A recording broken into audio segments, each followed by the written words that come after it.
Un projet qu'il compte bien défendre. Ce lundi 4 décembre, Bruno Le Maire était l'invité de l'émission C'est à vous, diffusée sur France 5. Dès son arrivée sur le plateau, le ministre de l'économie, des finances et de la souveraineté industrielle et numérique a mis sur la table les différentes propositions envisagées afin de réduire la dette du pays. L'une d'entre elles concerne l'augmentation de la franchise des médicaments. Je pense qu'il faut la mettre en œuvre.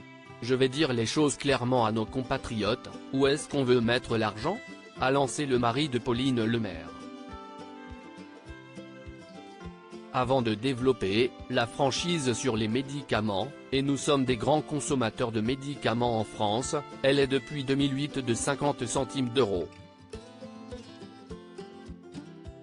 Je propose qu'on la pose de 50 centimes à 1 euro, tout en maintenant le plafond de 50 euros, et j'y tiens beaucoup, pour ceux qui ont des affections longue durée, qui souffrent d'Alzheimer et qui ont des maladies qui sont longues.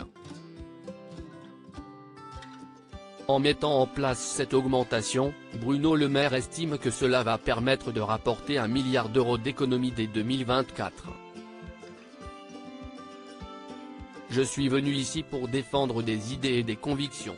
Il faut avoir le courage pour les mettre sur la table en disant, voilà, nous assumons que sur les médicaments la franchise était de 50 centimes, elle sera d'1 euro.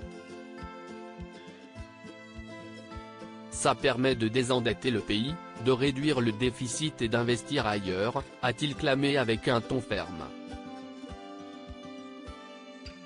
Face à cette petite pique, l'acolyte de Patrick Cohen n'a pu s'empêcher d'interroger l'homme politique au sujet de la première ministre. Ça veut dire qu'Elisabeth Borne va manquer de courage si elle ne suit pas votre piste ? A-t-elle demandé au père de famille. La réponse, brève mais explicite, ne s'est pas fait attendre. J'espère qu'elle la suivra, a conclu Bruno Le Maire avec malice. Tout est dit. Supérieur à Elisabeth Borne, Bruno Le Maire. Découvrez les ministres à leur début. Bruno Le Maire, ses entretiens réguliers avec Emmanuel Macron. Si cette mesure suscite la polémique, Bruno Le Maire est prêt à la défendre coûte que coûte. Je suis le meilleur allié des Français qui, je pense, en ont ras le bol d'avoir un déficit qui explose, d'avoir un niveau de dette qui soit trop élevé. A-t-il expliqué à Patrick Cohen. Avant de poursuivre, on revient à la normale.